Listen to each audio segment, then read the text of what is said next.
Last year across 2022, 250,000 people took the extremely difficult decision to flee from their homes and travel to Colombia, before trekking further north through Central America and Mexico towards their final destination and goal: safety and a new life in the United States of America. This was the largest number of people in history who have ever made this journey in a single year. But now in this year of 2023, there were already worrying signs that even more people are making this journey than last, shattering the all-time record once again. And for all the hundreds of thousands of people who are making this difficult journey right now, one intimidating obstacle stands in their way higher than all of the others: the infamous Darien Gap between the borders of Colombia and Panama, and the frontier between the South American and North American continents. This region is without a question one of the most dangerous locations on the planet, and it is called a gap because for more than 100 kilometers here between the Colombian town of Turbo and the Panamanian town of Yaviza, there aren't any roads at all, and there isn't even really any civilization either. It's just a 100-kilometer wide expanse of dense, wild, largely uncharted and untamed rainforest and mountains that is nearly impassable to cross with any motorized vehicles. People have tried before, but only 7 expeditions in history have ever managed to cross the Darien Gap with a 4-wheeled vehicle, and it usually took months for them to actually accomplish. That means that in reality, there were only 2 viable ways for people to overcome the Darien Gap and travel between South and North America: either walk through it on foot, or travel around it by sea or air. But traveling around it by sea or air costs money that hundreds of thousands of desperate people fleeing from their homes simply don't have. And so for most of them considering this decision, that only leaves the option to walk through it. But walking through the 100 kilometers of the Darien Gap is one of the most hellish and arduous journeys that a human being in the 21st century can possibly make. The difficulties and dangers that a walk through the gap poses are legion, and they all begin with the region's geography and climate. The gap exists only about 800 kilometers north of the equator, which means that the sun is always present and temperatures throughout it remain tropical and hot all across the year. Temperatures can easily soar up to 35 degrees Celsius or 95 degrees Fahrenheit, and flanked on the north and the south by the Atlantic and Pacific Oceans, the humidity is always extremely high, which greatly amplifies travelers' thirst and hunger levels when hiking through it. Then there's the steep changes in elevation that must be considered as well. The Panamanian side of the gap is extremely mountainous, with valley floors as low as 60 meters above sea level to soaring peaks of mountains 1,845 meters above sea level, higher than the tallest mountains seen in Australia. And all of these high mountains are completely covered in some of the thickest jungle and rainforest seen anywhere on the planet. Hacking paths or trails through it is a largely futile effort, as the dense jungle will simply swallow it all back up in a matter of days. For more than 90% of all the days of the year, it is raining within the Darien Gap.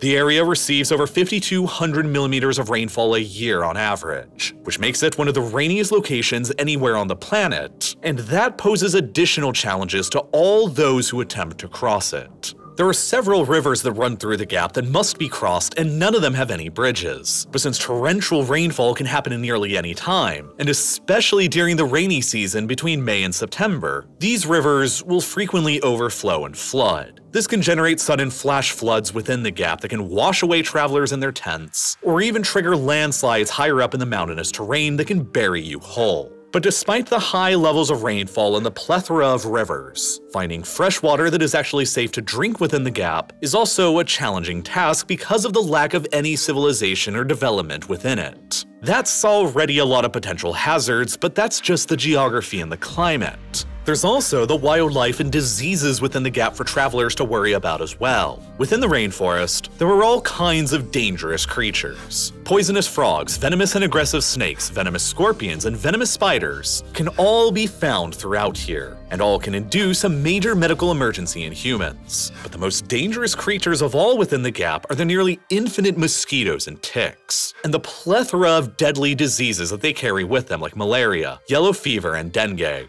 Developing the Darien Gap and building a road through it from one continent to the other is difficult, because the workers who are going to have to do it are going to have to contend with all of these issues, and be extremely unproductive as a result. Disease is rampant and knocks workers out of commission by either making them sick or killing them outright. The omnipresent heat and rainfall all throughout the year keeps even the productivity of the workers who aren't sick relatively low, and negatively affects resources used in road construction like concrete and asphalt as well. Drying concrete for roads and environments where it rains all the time is difficult, while asphalt is subject to softening and deforming when placed under heavy enough loads and high enough temperatures, which is always the case in this kind of environment. And that's not even to mention the complexity of all the rivers that require bridges or tunnels to be built, the mountains that must be circumvented or climbed, and the dense jungles that must be cut through. Construction projects across this region are therefore monumentally challenging, time-consuming, and expensive tasks to complete. And that's a large part of the reason why the Darien Gap has remained undeveloped and wild throughout all of human history, and why it remains essentially impossible to drive between the Americas to this day. Over the span of decades in the 20th century, countries from all around the Americas built out the vast Pan-American highway system, extending from Prudhoe Bay in the far north of Alaska on the Arctic Ocean to the southernmost tip of Argentina near the Magellan Strait. But the 100-kilometer stretch in the center of the system that would connect South America to North America was never actually finished. And that's what gave this region its name that we know it by today: the Darien Gap, the only remaining gap in the entire Pan-American highway system. But that isn't to say that building a road through the gap and finally finishing the Pan-American Highway would be impossible. It's just to say that it would be very expensive to do so, and moreover, there were a lot of powerful interests around the world who would prefer that the Darien Gap actually remain exactly what it is: a nearly impassable gap which separates North America from South America, that makes it impossible to easily drive between the two continents, and nearly makes it impossible to travel between the Americas by land at all, effectively making North and South America separated islands where most transportation between them has to still be conducted by sea or air. Chief among the countries who would like to keep things this way are Panama and the United States, for a variety of reasons. You see, throughout the 19th century, Panama was merely a province of Colombia, and while Panama was connected to Colombia by land, the undeveloped and nearly impassable Darien Gap effectively made Panama an island of Colombia's. It was therefore difficult for Colombia to maintain its authority and sovereignty within Panama, and so a growing Panamanian independence movement began naturally taking shape.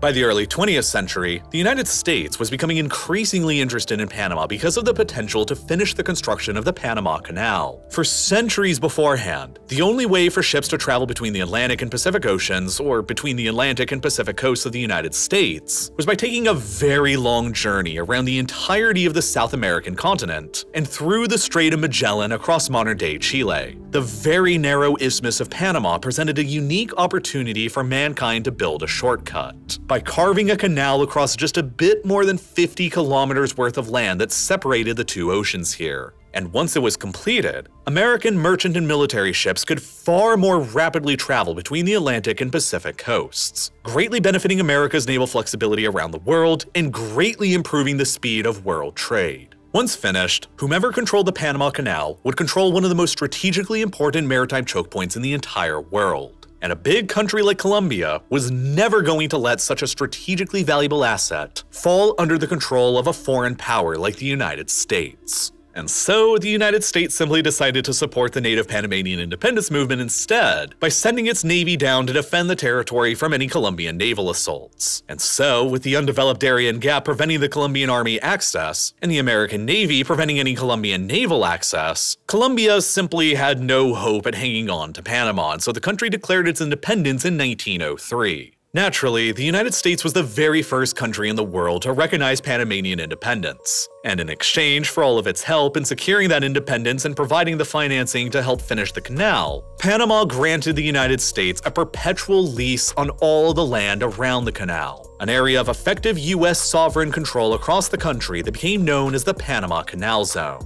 For decades, it was the United States who controlled the Panama Canal and not Panama. Eventually, in 1977, under the threat that Panamanian forces would attack or bomb the Canal Zone unless it was returned back to Panama, the Carter administration in the United States relented and agreed to a joint administration over the canal that was shared with Panama until 1999, when it was then finally fully handed over back to Panama after nearly a century of American control. But right through to the present day, the Panama Canal and the stability of Panama itself remains a top strategic priority for the United States to consider. Regular and reliable access through the canal enables ships and their cargo traveling between Los Angeles and New York to save more than 22 days off of their travel times that they would otherwise have to endure by traveling the long way around South America. More than 14,000 ships travel through the canal every single year still on average, and around 70% of all of those ships remain American ships. But Panama and its canal both essentially exist as an island of stability within what's mostly a very unstable neighborhood. To the north of Panama is Costa Rica, which is generally ranked as actually being the single most stable country in the whole of North America, exceeding the rankings of even Canada and the United States. But to the south of Panama is Colombia, their former overlord, and a country that has been plagued by internal violence and instability for decades now. And a large part of the reason for all the violence in Colombia stems from the unfortunate fact that Colombia is basically the perfect environment for growing cocaine in, near to where the coca plant indigenously developed in the eastern foothills of the Andes Mountains. As recently as 2022, more than 60% of all the cocaine produced in the world was produced within Colombia. And of course, further to the north is the world's largest consumer and market for cocaine, the United States of America, where in 2016, 37% of all the cocaine in the world was consumed.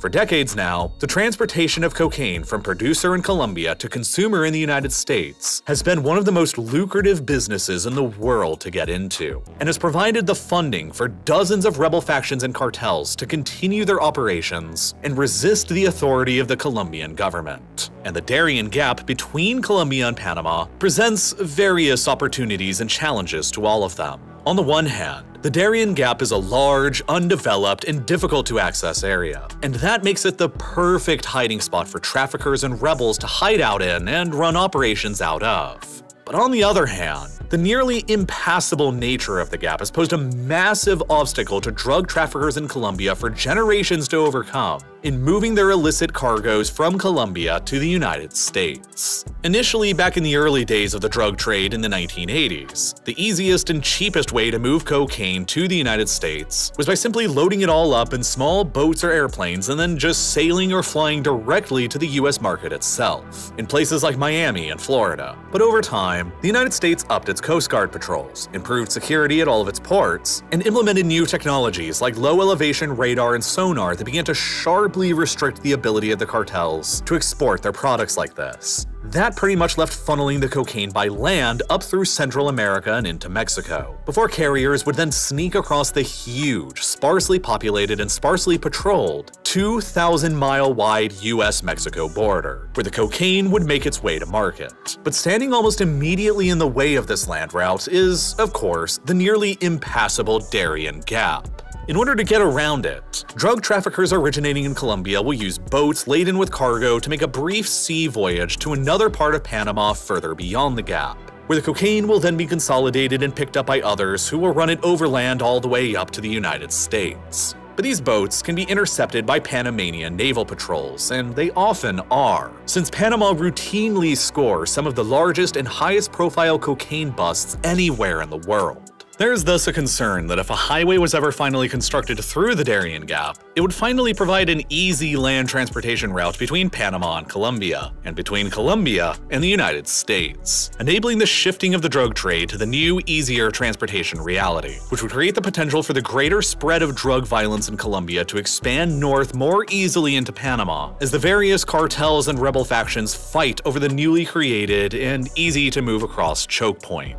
Such a scenario would obviously threaten to upend Panama's current reputation for stability, and potentially threaten the year-round reliable access to the Panama Canal as well. And, moreover, the only reason why Panama was ever able to achieve its original independence from Colombia in the first place, all those years ago, was because the Darien Gap acted like its geographic shield, and prevented the Colombian army from simply marching in and restoring order. With a road piercing through that shield, a Colombia of the future could always hypothetically decide to re-invoke its historical claims to Panama, and that's a potential future that Panama and the United States would each simply like like to keep impossible by never building a road in the first place. Panama is one of the few countries in the world who doesn't even have any armed forces, and they would probably like to keep things that way. So for those security reasons, there's very little political will anywhere in Panama to finish building the road to Colombia. But it's not the only security reason on the mind of the United States that's preventing their willpower.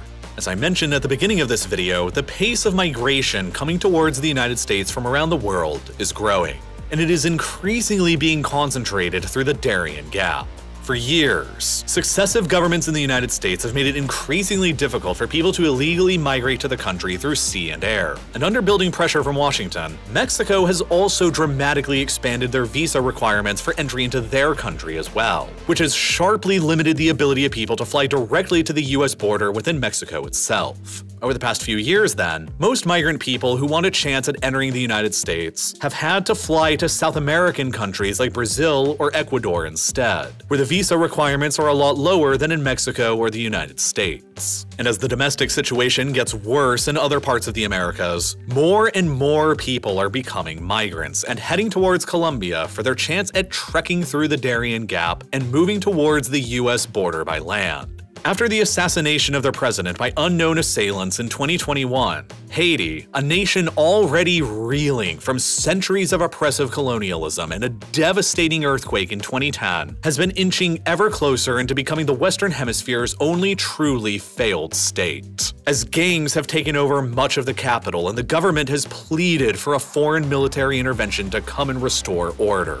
Venezuela has been economically and socially struggling for over a decade now due to a long history of misguided and failed economic policies, while Ecuador and Colombia continue to struggle with the violence associated with the drug war. As such, tens of thousands of Haitians, Venezuelans, Ecuadorians, and others have all been attempting to flee towards safety and better opportunities in the United States. But most of them have no other choice but to head towards the Darien Gap and attempt to cross it by foot. It is not a decision to be made lightly. Hiking through the Darien Gap today is a roughly 10-day journey from beginning to end. And with no civilization within it at all, if something goes wrong, you're pretty much left on your own. There's no cell signal within the gap, which means there is no ability to call beyond it for help and no ability to use something like Google Maps to accurately track your location. Break a leg, get bit by a snake, or catch malaria, and there is no hospital to call, and no help to request to get you out. And if you run into trouble with a far-right paramilitary death squad or drug traffickers, there aren't any police to call for help, and you are completely at their mercy. The Darien Gap, as it currently exists, acts like a massive deterrent to people who want to illegally migrate this way towards the United States. But it still doesn't stop everyone from trying anyway. People are growing more and more desperate, as indicated by the fact that in 2021, about 133,000 migrants trekked through the Darien Gap towards the United States. And then the following year in 2022, nearly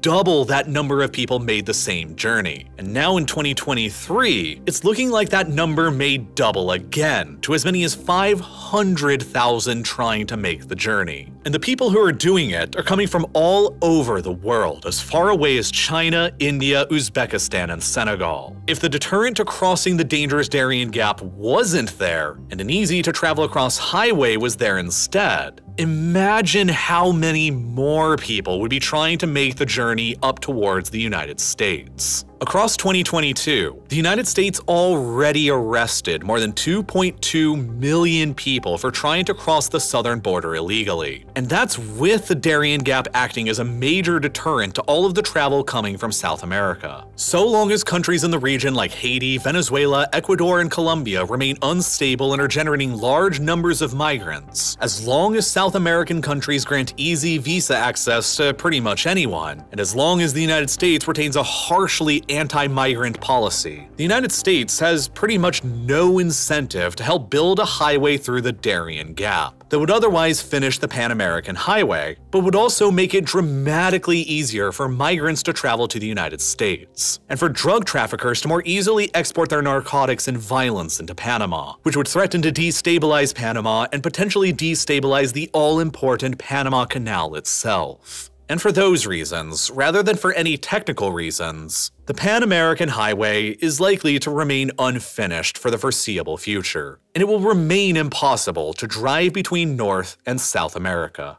Perhaps sometime in the future, when the geopolitical issues are solved though, a road can finally be constructed through. But when that day comes, the engineering challenges to do so will be difficult. And you can learn more about the math and engineering that goes into these kinds of projects by visiting today's sponsor, Brilliant, who helped out tremendously with this video's production. Before making this video, I had a pretty basic understanding of concepts like geometry and algebra and how math helps to explain the world around us. But without a personal teacher to help explain things to me, almost everything that was any more complicated was just going right over my head. I've always struggled with learning math and science concepts, and I simply don't know what I don't already know, which makes asking the right questions online a difficult task. But then I went through Brilliant's courses on beautiful geometry, which took me through from the very basics I understood, tested my understanding along the way, and explained to me the correct answers in detail anytime I got something wrong. One of the most difficult parts about learning anything new is simply knowing what the right questions are to ask. But Brilliant removes this barrier for you with curated and guided courses that are designed to steadily level up your knowledge base. It's the best way to learn math and science interactively, and you can take the course I did on Brilliant Geometry or one of Brilliant's thousands of other lessons. From foundational and advanced math to artificial intelligence, data science, neural networks, and so much more, with new lessons being added every single month. And best of all, you can try out everything Brilliant has to offer completely for free for a full 30 days by clicking this button that's here on your screen right now, or by visiting brilliant.org/real-life-lore. And if you find it useful, which I'm sure you will, the first 200 people to use my link can continue with 20% off of their annual premium subscription to continue learning further for an entire year. And as always, thank you so much for watching.